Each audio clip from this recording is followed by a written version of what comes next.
Alors, l'oncogénétique s'adresse à deux types de patients différents, soit des patients qui ont déjà un cancer de la prostate et qui présentent certaines caractéristiques comme un âge de survenue jeune, c'est-à-dire avant 55 ans, ou un cancer qui est d'emblée métastatique, ou encore par exemple des patients qui ont une famille avec de nombreux cas de cancer de la prostate, mais également du sein ou de pancréas.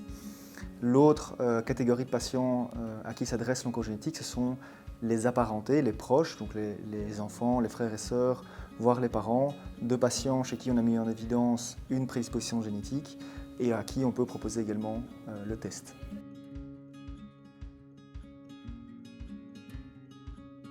Pourquoi réaliser l'analyse génétique? Il y a 3 raisons à ça. La première, ça concerne les patients qui sont donc porteurs d'un cancer, chez qui on va réaliser l'analyse génétique afin de déterminer s'ils ont un risque supérieur à la population générale de développer soit un nouveau cancer, soit un cancer dans un autre organe.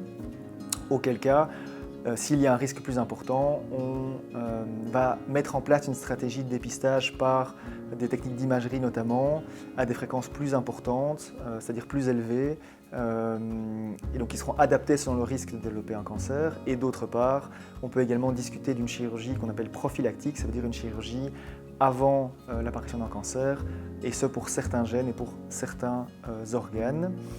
Deuxièmement, on peut réaliser donc l'analyse chez les apparentés de la personne atteinte, c'est-à-dire des patients, donc les enfants, mais également les frères et sœurs, voire les parents d'une personne qui a un cancer et qui est porteur d'une prédisposition, afin d'estimer s'ils ont également acquis cette prédisposition ou non. Si on met en évidence qu'ils ont acquis la prédisposition, on va leur proposer également une stratégie de dépistage qui sera adaptée à leur risque. Et troisièmement, chez des patients qui ont un cancer avec une anomalie génétique, on a accès maintenant à des nouveaux médicaments novateurs, comme les inhibiteurs de PARP dans le cancer de la prostate, qui permettent de cibler une fragilité spécifique du cancer qui est liée à la prédisposition génétique et qui donne des résultats extrêmement intéressants.